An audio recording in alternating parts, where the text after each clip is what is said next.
Hi guys, आज हम 7th chapter the adventure का 6th पार्ट पढ़ने वाले हैं। ये जयंत नार्लिकर के द्वारा लिखी गई बहुत ही इंटरेस्टिंग स्टोरी है। तो आज इस स्टोरी का लास्ट पार्ट हम पढ़ने वाले हैं। इस वीडियो के अंत में हम इम्पॉर्टेंट क्वेश्चन डिस्कस करने वाले हैं। सो इस वीडियो के साथ अंत तक बने रहिए। तो चलिए वीडियो को शुरू करते हैं। The lack of determinism in quantum theory. Even an ignoramus historian like me has heard of it, professor Gaitonde said. अब प्रोफेसर गाइटोंडे ने कहा कि इस सिद्धांत को क्वांटम का लैक ऑफ डिटर्मिनिज्म का सिद्धांत कहा जाता है। यहाँ तक कि मेरे जैसा अनजान हिस्टोरियन भी इस बारे में सुन रखा है। ये जो इलेक्ट्रॉन के बारे में जो सिद्धांत दिया गया है उसको द लैक ऑफ डिटर्मिनिज्म कहा जाता है, जो कि क्वांटम की थ्योरी है। So imagine many world pictures. अब राजेंद्र आगे कह रहा है कि यदि तुमने सुन रखा है तो भाई आगे भी सुन ले ध्यान से। क्या सुन ले? तो बहुत सारे वर्ल्ड पिक्चर की इमेजिन करो, कि तुम ये कल्पना करो कि बहुत सारे संसार हैं, बहुत सारे वर्ल्ड पिक्चर्स की तुम कल्पना करो। In one world the electron is found here. अब वो एग्जाम्पल दे रहा है इसी एटॉमिक सिस्टम के द्वारा। वो कह रहा है कि एक वर्ल्ड में तो इलेक्ट्रॉन यहाँ पर पाया जाता है और दूसरे वर्ल्ड में इलेक्ट्रॉन वहाँ पाया जाता है, एंड एक और वर्ल्ड में इलेक्ट्रॉन वहाँ एक और जगह पाया जाता है। In yet another it is in an still different location. और यदि किसी और वर्ल्ड की बात करनी है तो हो सकता है इलेक्ट्रॉन किसी और लोकेशन में हो। और once the observer finds where it is, we know which world we are talking about. और जब महसूस करने वाले को ये पता चल जाता है कि इलेक्ट्रॉन कहाँ पर है, यहाँ पर है या यहाँ पर है, तो उसे ये पता चल जाता है कि हम किस संसार की बात कर रहे हैं। बहुत सारे संसार, इसका मतलब ये है कि बहुत सारे संसार एक साथ को एग्जिस्ट कर सकते हैं, लेकिन ऑब्जर्वर ये पता नहीं लगा सकता कि हम किस संसार की बात कर रहे हैं। But all those alternative worlds could exist just the same. परंतु ये जो सारे अल्टरनेटिव वर्ल्ड हैं एक इलेक्ट्रॉन के रूप में, एक इलेक्ट्रॉन का एग्जांपल देकर वो समझा रहा है, तो ये सारे अल्टरनेटिव वर्ल्ड एक साथ ही एग्जिस्ट करते हैं, एक साथ अस्तित्व में होते हैं। Rajendra paused to marshal his thoughts. Rajendra अपने विचारों को क्रमबद्ध करने के लिए थोड़ी देर रुकता है, थोड़ी सांस भरता है वो, और फिर आगे कंटिन्यू करता है। But is there any contact between those many worlds, professor Gaitonde asked. और जब वो एक थोड़ा सांस भरने के लिए रुका राजेंद्र, तो उतने मेरे प्रोफेसर गंगाधर पंत ने एक क्वेश्चन कर लिया कि क्या इन बहुत सारे संसारों में आपस में कोई संबंध है? Yes and no, imagine two worlds. अब राजेंद्र ने कहा कि है भी और नहीं भी है। अब आगे वो फिर एग्जाम्पल दे रहा है कि तुम दो संसारों की कल्पना करो। बहुत सारे, फॉर एग्जाम्पल, उदाहरण के लिए 2 संसारों की कल्पना करो। ज़्यादा संसारों की कल्पना ना करके 2 संसारों की ही कल्पना करो। In both an electron is orbiting the nucleus of an atom. और इन दोनों ही संसारों में एक इलेक्ट्रॉन एक न्यूक्लियस, एक नाभिक या एक केंद्र के चारों ओर परिक्रमा कर रहा होता है, लाइक प्लैनेट्स अराउंड द सन। गंगाधर पंत इंटरजेक्टेड। अब गंगाधर पंत ने बीच में ही टोक कर कहा कि जैसे कि प्लैनेट किसी सन के चारों ओर प्लैनेट घूमते हैं, हमारे ग्रह घूमते हैं चारों ओर, ठीक वैसे ही। Not quite. अब राजेंद्र कहता है कि नहीं, बिल्कुल वैसे नहीं। We know the precise trajectory of the planet. क्योंकि हम ग्रहों के घूमने का पथ जानते हैं, घूर्णन पथ को जानते हैं, उनकी ट्राजेक्ट्री को जानते हैं कि किस घूर्णन पथ पर वो घूमेंगे। ये बिल्कुल सटीक हमें पता होता है। The electron could be orbiting in any of the large number of specified states. लेकिन जो इलेक्ट्रॉन है वो बहुत बड़ी अवस्था में कहीं पर भी ऑर्बिट कर रहा हो सकता है। वो इस तरह से भी कर रहा हो सकता है, या फिर इस तरह से भी कर रहा हो सकता है, या फिर इस तरह से भी कर रहा हो सकता है। उसके बारे में कुछ भी बताया नहीं जा सकता। दी स्टेट्स में be used to identify the world. और ये जो स्टेट्स हैं किसी इलेक्ट्रॉन की घूमने की, इनको हम किसी संसार को आइडेंटिफाई पहचानने के लिए प्रयोग में ला सकते हैं। In state number 1 we have the electron in a state of higher energy. मान लो कि इलेक्ट्रॉन स्टेट नंबर 1 में है तो वह हायर एनर्जी में होता है। जैसे मान लो ये एक स्ट्रेट लाइन हो, तो ये जो स्टेट नंबर 1 बताई गई है, जैसे जैसे यहाँ पर है इलेक्ट्रॉन, मान लो यहाँ पर पहुँच गया ये, तो ये हायर एनर्जी में पहुँच गया। और इन state number 2 it is in a state of lower energy. और जब वो स्टेट नंबर 2 में होता है, कहाँ स्टेट नंबर 2, ये है स्टेट नंबर 2। और जब इलेक्ट्रॉन स्टेट नंबर 2 में पहुंच जाता है तो वह लोअर एनर्जी में होता है। अब आप डिफरेंस देख सकते हैं कि ये एक वेव की तरह है, वेव की तरह चला हुआ है। तो इलेक्ट्रॉन इसी तरह से अपनी स्टेट्स को, अपनी अवस्थाओं को बदलता रहता है। कभी वो हायर एनर्जी में, जब भी वो यहाँ पर होगा, इस लाइन के ऊपर होगा तो हायर एनर्जी में होगा, जब वो यहाँ होगा तो लोअर एनर्जी में पहुँच गया होगा। Be can make it can make a jump from high to low energy.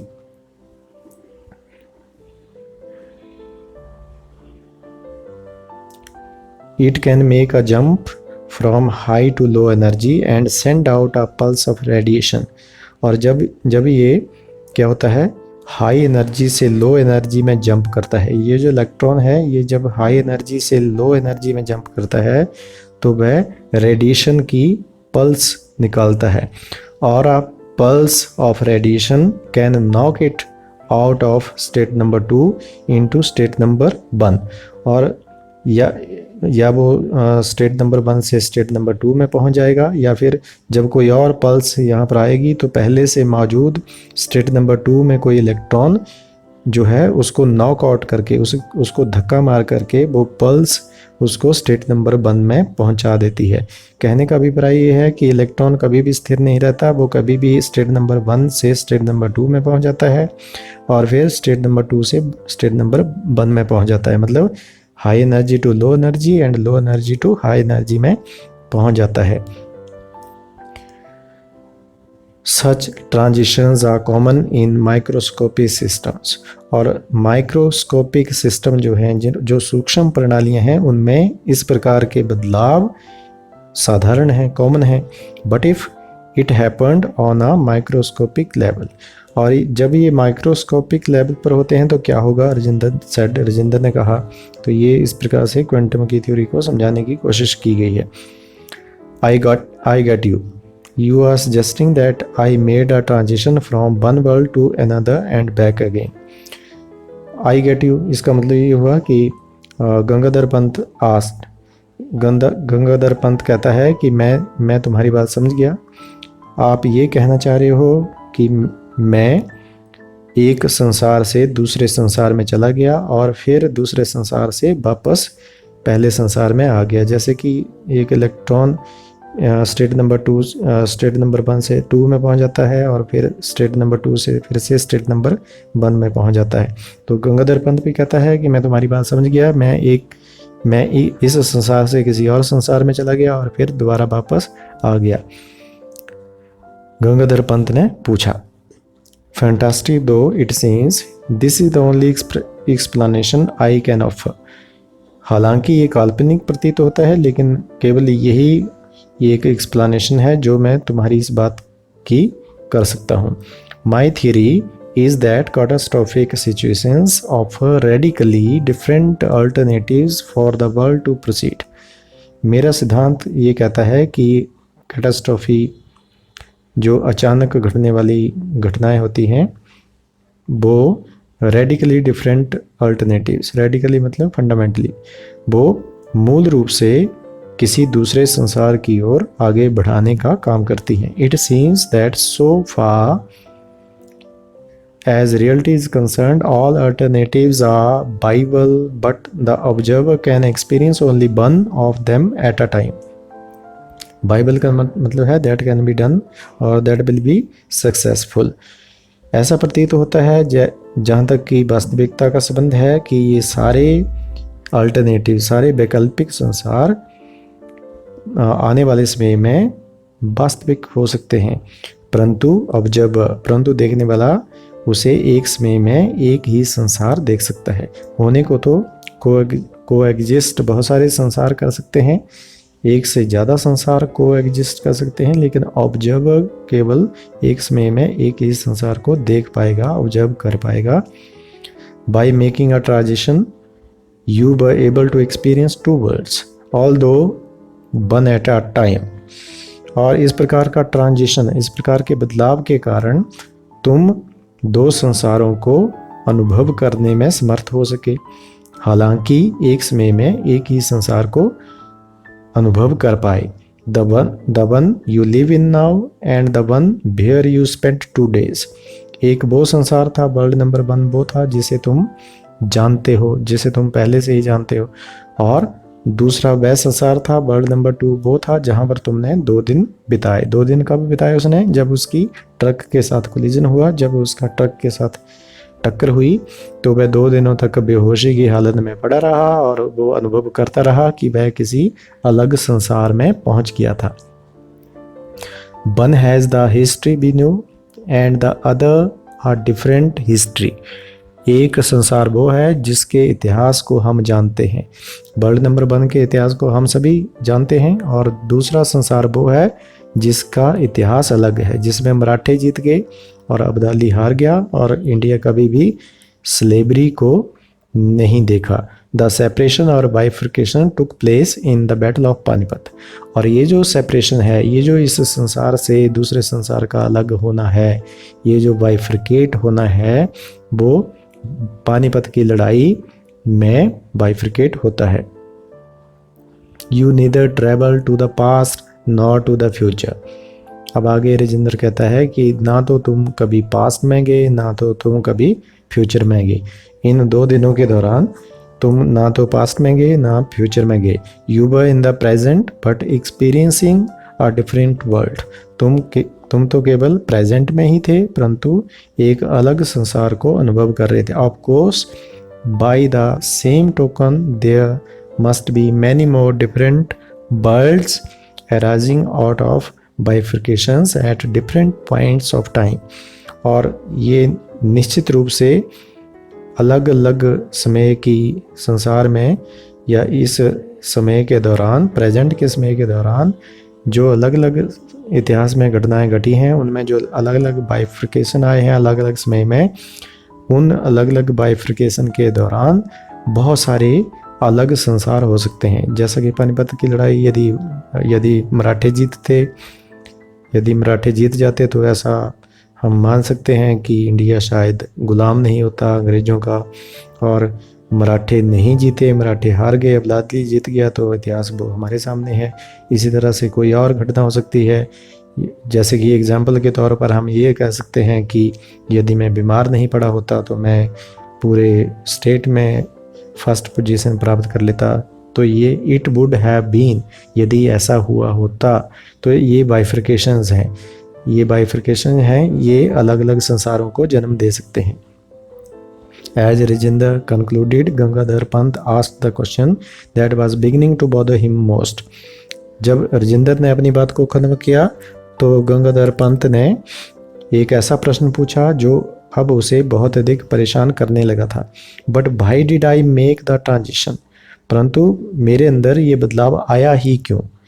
वो ये जानना चाह रहा है कि मेरे अंदर ही ये बदलाव क्यों आया। If I knew the answer I would solve a great problem.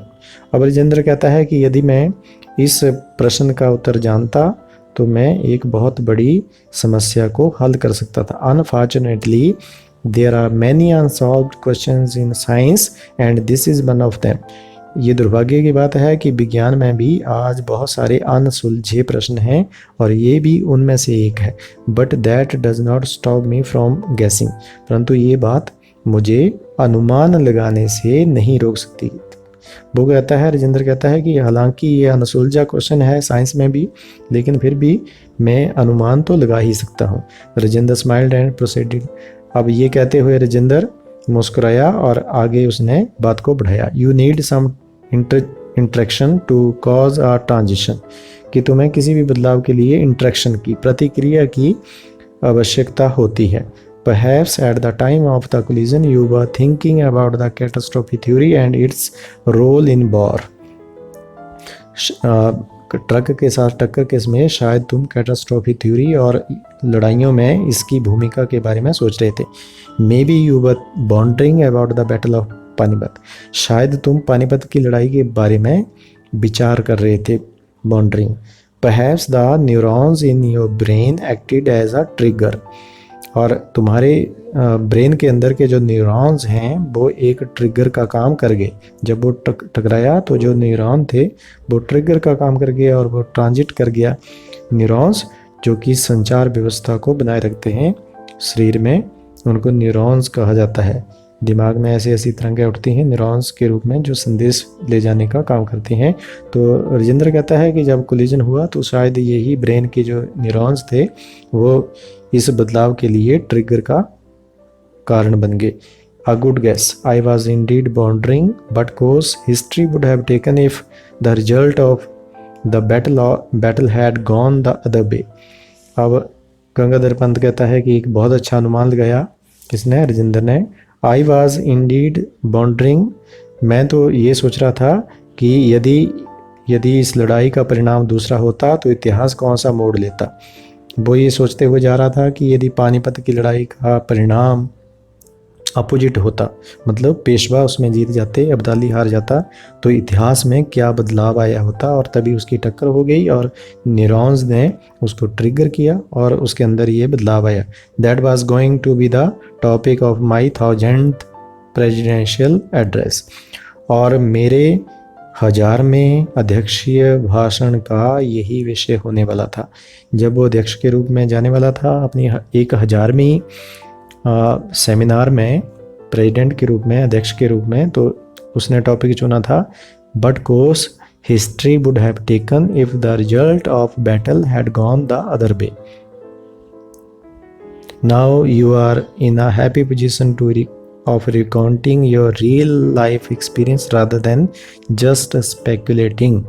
अब राजेंद्र laughed. अब राजेंद्र हंसकर कहता है कि अब तुम्हें ये प्रसन्नता होगी कि तुम अपना एक वास्तविक अनुभव याद करके बता सकते हो कि क्या होता यदि पेशवा जीत जाते, किसी अटकल को लगाने के बजाय।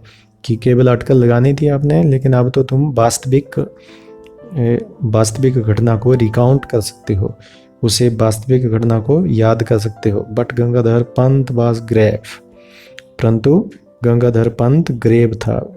राजेंद्र तो हंसने लगा, लेकिन गंगाधर पंत बहुत गंभीर था।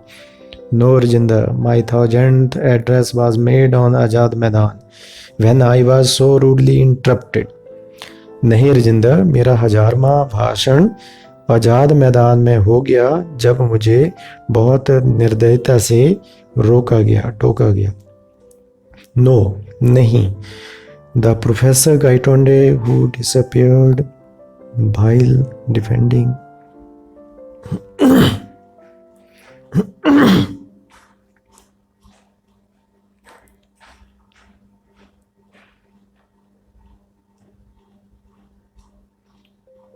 No, Rajinder. My 1000th address was made on the Azad Maidan when I was so rudely interrupted. नहीं राजेंद्र, मेरा 1000वां भाषण आज़ाद मैदान में हो गया जब मुझे बहुत ही रूड तरीके से रोका गया। नो, नहीं। The professor Gaitonde who disappeared while defending his chair on the platform will now never be seen presiding at another meeting. Professor Gaitonde जो कि अपनी कुर्सी को प्लेटफॉर्म पर बचाते हुए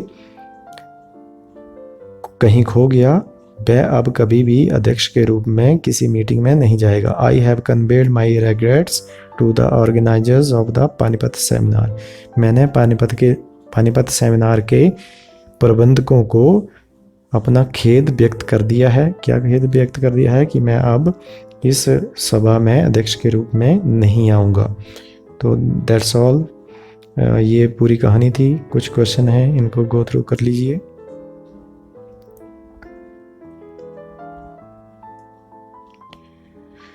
तो गाइज़, थैंक्स फॉर वॉचिंग। यदि आपको ये वीडियो अच्छी लगी तो इसको लाइक और शेयर ज़रूर करिए, और यदि आप मेरे चैनल पर नए हैं तो कृपया इस चैनल को सब्सक्राइब ज़रूर करिए, और आने वाली हर वीडियो की नोटिफिकेशन प्राप्त करने के लिए बेल आइकन को दबाइए। मिलते हैं नेक्स्ट वीडियो में, तब तक के लिए थैंक्स, बाय।